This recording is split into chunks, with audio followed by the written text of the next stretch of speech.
તો નિલેશ કુંભાણી કોંગ્રેસમાંથી 6 વર્ષ માટે સસ્પેન્ડ। સુરત કોંગ્રેસના ઉમેદવાર હતા નિલેશ કુંભાણી। ફોર્મ ચકાસણીના દિવસે કુંભાણીનું ફોર્મ રદ થયું હતું તો ટેકેદારોએ કહ્યું હતું કે તેમાં તેમની સહી નથી। ત્યારબાદ બીજા દિવસે તેમનું ફોર્મ રદ થયું હતું અને હવે તેમના પર એક્શન લેવામાં આવ્યું છે।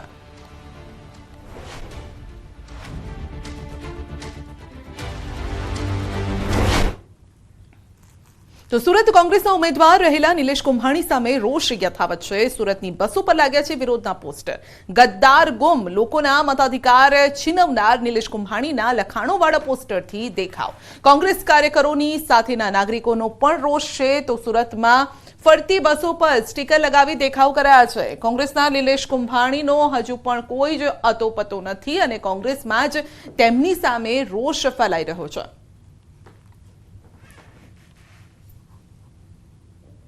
સુરત લોકસભાના ઉમેદવાર કોંગ્રેસના નિલેશ કુંભાણી જે રીતે ગુમ થયા છે તેને લઈને હવે સતત વિરોધ ચાલી રહ્યો છે। નિલેશ કુંભાણી ગદ્દાર છે ત્યારે હવે કાર્યકર્તાઓ સાથે લોકો રસ્તા પર ઉતર્યા છે। સુરતનો સાથે સુરત માટે દલાલોનો દલાલ, લોકશાહીનો હત્યારો નિલેશ કુંભાણી ક્યાં છે, મતદારો છે, મતદારોનો તડાપ મારનાર વ્યક્તિ ક્યાં છે। આપણી સાથે કલ્પેશ બારોટ છે। કલ્પેશભાઈ, બસો પર સ્ટીકર લગાડવામાં આવી રહ્યો છે, વિરોધ કરવામાં આવી રહ્યો છે, કેમ વિરોધ? એટલા માટે કે નિલેશ કુંભાણીએ કોંગ્રેસ પક્ષ સાથે ગદ્દારી કરી છે। એના કરતાની મોટી ગદ્દારી આ શહેરના 18 લાખ મતદારો સાથે કરી છે। એની માટે અમારો વિરોધનો કાર્યક્રમ છે। અમે આજે સુરત સિટી બસ હોય, સુરતની રિક્ષા હોય, તમામ વાહનો પર અમે વિરોધ પ્રદર્શનનો કાર્યક્રમ રાખેલ છે। બિલકુલ દ્રશ્ય જોઈ શકાય છે। મતદારોના મતાધિકારી પર તડાપ ડાલનાર ગદ્દાર નિલેશ કુંભાણીને શોધે છે। અત્યાર સુધી કોંગ્રેસના કાર્યકર્તાઓ શોધતા હતા, પોલીસ શોધતી હતી, પણ હવે શોધી રહ્યા છે। સુરતના મતદાર છે, એક મતદાર આપણી સાથે છે। મતદાર છું। આપનું નામ? મારું નામ કેતન સોલંકી છે। હું એક સુરતનો મતદાર છું, જે સુરત લોકસભામાં આવું છું। આજે મને દુઃખ થાય છે કે 4-5 જણા લોકો મળીને, એમાં કલેક્ટર સાહેબ જે કર્યું છે, 4-5 જણા લોકો મળીને સુરતની હત્યા કરી છે। સુરત લોકસભાની આજે હત્યા થઈ છે। અમે એનું 12મું કરીશું અને એક મતદાર તરીકે તમે મત ગમે ત્યાં નાખો, મારે એવું નથી કે મારે મત કોને આપવો કોને નહીં આપવો, પણ આ બહુ મોટી હત્યા છે સુરત લોકસભાની। એટલે 140 વર્ષ જૂની પાર્ટી જે છે એને જે મેન્ડેટ નિલેશ કુંભાણીને જે આપેલું હતું તો પછી એને લડવું નહીં હતું, મેન્ડેટ શા માટે લીધું? એટલે એની મોટી ભૂલ છે। બિલકુલ પાર્ટીમાં વિરોધ છે, મતદારોમાં વિરોધ છે, કારણ કે મતદારોના મત પર તડાપ મારવામાં આવી છે। મતદારોનો ગદ્દાર કોણ જેવા સ્ટીકરો લાગવામાં આવી રહ્યા છે। ખાસ કરીને આ સિટી બસ છે કે જે સુરતના વિસ્તારોમાં ફરતી હોય છે, એટલે સુરતના 19 લાખ મતદારોને ખબર પડે કે નિલેશ કુંભાણી કઈ પ્રકારે લોકો સાથે, પાર્ટી સાથે ગદ્દારી કરી, તેને લઈને કોંગ્રેસના કાર્યકર્તાઓ સાથે મતદારો રસ્તા પર ઉતરી વિરોધ નોંધાવી રહ્યા છે। કેમેરામેન ભરત બ્રહ્મભટ્ટ સાથે કીર્તેશ પટેલ, ન્યૂઝ 18 ગુજરાતી, સુરત। તો રવિવારે નિલેશ કુંભાણીનું ફોર્મ રદ થયું હતું અને ત્યારબાદ હવે 4 થી 5 દિવસ બાદ કોંગ્રેસ તેમના ઉપર એક્શન લઈ રહી છે અને તેમને 6 વર્ષ માટે સસ્પેન્ડ કરવામાં આવ્યા છે। વધુ અપડેટ મેળવીશું સંવાદદાતા પ્રણવ પાસેથી। જી પ્રણવ, કેમ કોંગ્રેસને આટલું મોડું થઈ ગયું? 4 થી 5 દિવસ થઈ ગયા। સંધ્યા, ચોક્કસ કોંગ્રેસ પાર્ટીએ કાર્યવાહી કરી છે નિલેશ કુંભાણી સામે। તેઓને 6 વર્ષ માટે પક્ષમાંથી સસ્પેન્ડ કર્યા છે અને સાથે જ જે શિસ્ત સમિતિ છે કોંગ્રેસ પાર્ટીની, તેવું પત્ર પણ લખ્યું છે। તેની અંદર સ્પષ્ટ બતાવ્યું છે કે નિલેશ કુંભાણીની જ નિષ્ફળતાને કારણે આ ફોર્મ છે તે રદ થયું છે અને સાથે જ તેઓ ગંભીર આરોપ આ પત્રમાં લગાડ્યો છે। તેની અંદર ભારતીય જનતા પાર્ટી સાથે તમારું મેળાપીપું હોવાની અહીં સ્પષ્ટતા દેખાય છે, તેના જ કારણે આપને સસ્પેન્ડ કરવામાં આવે છે। એટલે આ પહેલી વખત કોંગ્રેસ પાર્ટીએ સત્તાવાર રીતે એ આક્ષેપ ભારતીય જનતા પાર્ટી પર કર્યો છે કે ભારતીય જનતા પાર્ટી સાથે નિલેશ કુંભાણીનું સેટિંગ થયું હતું, મેળાપીપું થયું હતું, તેના જ કારણે આ સ્થિતિનું નિર્માણ થયું છે। તેના જ કારણે સુરતની જનતા પોતાના મતાધિકારનો ઉપયોગ નથી કરી શકી અને જે નાટ્યાત્મક આખો ઘટનાક્રમ થયો છે, જે રીતે તેઓ ગાયબ પણ થઈ ગયા છે, હજુ પણ તેઓ પક્ષ સામે હાજર નથી થયા, તેને લઈને પક્ષે પોતાની જે શિસ્ત સમિતિ છે તેઓએ આ કાર્યવાહી હાથ ધરી છે। તેઓને 6 વર્ષ માટે હાલ સસ્પેન્ડ કર્યા છે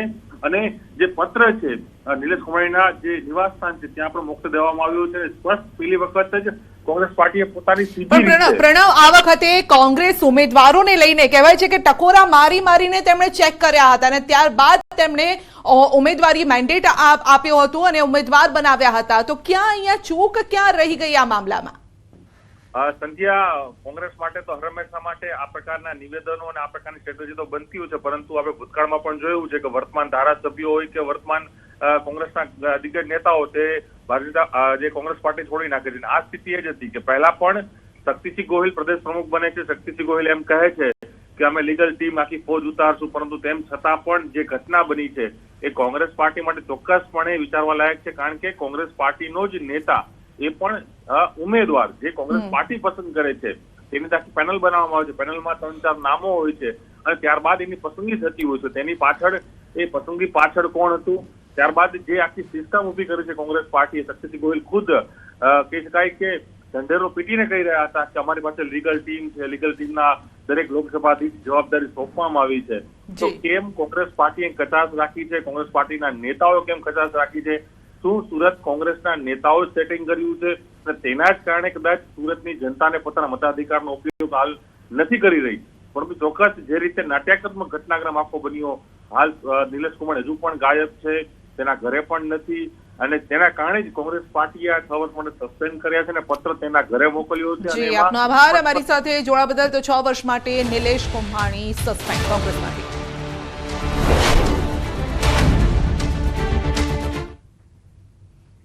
આ તરફ અલ્પેશ કથિરિયા, ધાર્મિક માલવિયા ભાજપમાં જોડાશે. ધાર્મિક માલવિયા પણ ભાજપમાં જોડાશે અને આપમાંથી બંને આપ્યા છે રાજીનામા. CR પાટીલના હાથે કેસરિયા કરશે.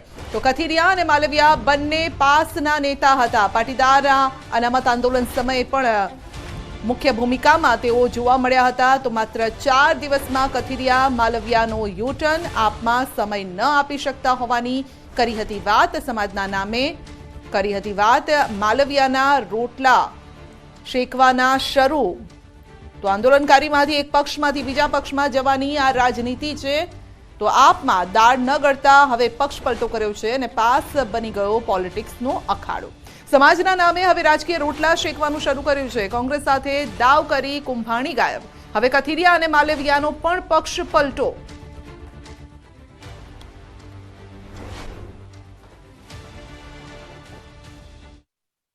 વર્તમાન સમયમાં વિધાનસભાના ઇલેક્શન પછી અમે ખૂબ કામગીરી ઓછી રહી છે અને જવાબદારી પણ ઓછી નિભાવતા એટલે જવાબદારીમાંથી મુક્ત થયા છે અને પાર્ટી ત્યાં કોઈ પણ વ્યક્તિને મૂકીને પાર્ટી પોતાની કામગીરી કરી શકે એ માટે મુક્ત થઈ. હવે પછી અલ્પેશ કથિરિયાનું ભવિષ્યની બાબતમાં હાલ કોઈ પણ પ્રકારની વાત તો મારી ફિક્સ નથી. આગામી દિવસોમાં લોકોને, વડીલોને અને અમારી ખાસ તો ટીમને મળીને પછી નિર્ણય લઈશું. ભાજપમાં જોડાઈ રહ્યા છો? નહીં, હાલમાં કોઈ પણ પ્રકારની બાબત નથી. રાજીનામું આપવાનું કારણ? રાજીનામામાં ખાસ કરીને અમે ઘણા સમયથી નિષ્ક્રિય હોઈને પાર્ટીને પૂરતો સમય ન આપી શકતા એટલા માટે. તો લોકસભા ચૂંટણી પહેલા શતાયુ મતદારો માટે ઘરે બેઠા મતદાન શરૂ કરાયું છે. અમદાવાદમાં વયોવૃદ્ધ મતદારોએ ઘરે બેઠા જ મતદાન કર્યું છે. ચૂંટણી અધિકારી અને કર્મચારીઓની ટીમે બોપલ વિસ્તારમાં વૃદ્ધ અને દિવ્યાંગ મતદારોના ઘરે પહોંચી તેમની પાસે મતદાન કરાવ્યું છે. અમદાવાદ પશ્ચિમ લોકસભા બેઠકના 85થી વધુ વયના 721 અને 45 દિવ્યાંગ મતદારો ઘરે બેઠા મત આપી રહ્યા છે, જ્યારે અમદાવાદ પૂર્વ લોકસભા બેઠકના 218 વરિષ્ઠ મતદારો અને 36 જેટલા દિવ્યાંગ મતદારો ઘરેથી મતદાન કરશે. 24 એપ્રિલથી 27 એપ્રિલ સુધી ઘરે બેઠા મતદાનની આ પ્રક્રિયા ચાલશે. ચૂંટણી પંચની આ પહેલને શતાયુ મતદારો આવકારી રહ્યા છે.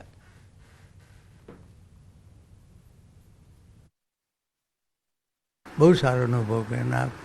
પહેલી આવી સગવડ જોઈ આ ઉંમરમાં, ઘણો સારો સગવડ કહેવાય. જવું પડતે, લાઈનમાં ઉભા રહેવું પડતે, એ તકલીફ પડે. આ બહુ સરસ સગવડ કહેવાય. આમાં મારે ઘણું સારું કહેવાય.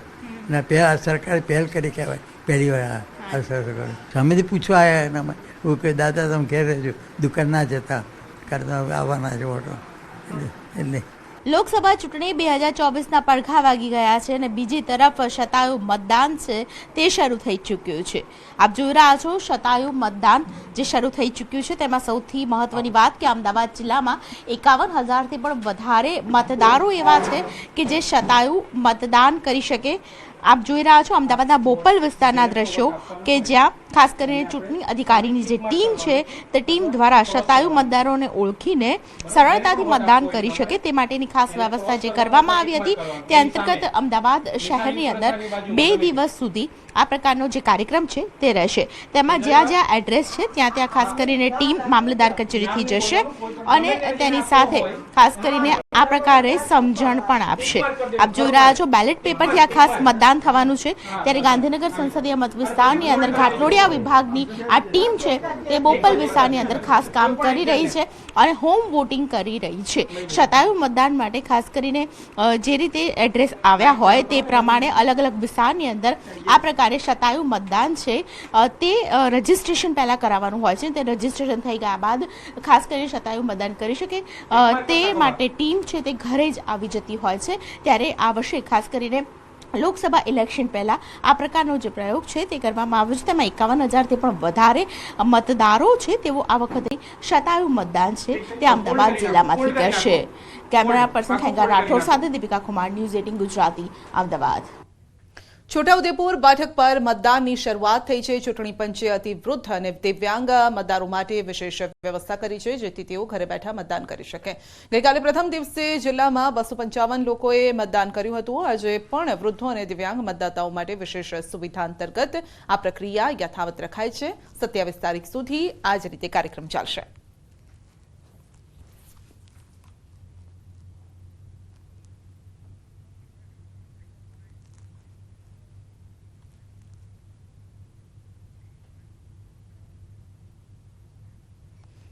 બ્રેક પર જતા પહેલા નજર કરીશું ટોપ 3 હેડલાઇન્સ પર. આજે બીજા તબક્કાનું મતદાન 13 રાજ્યની 89 બેઠક ઉપર મતદાન 1,206 ઉમેદવારોનું ભાવિ ઈવીએમમાં સીલ.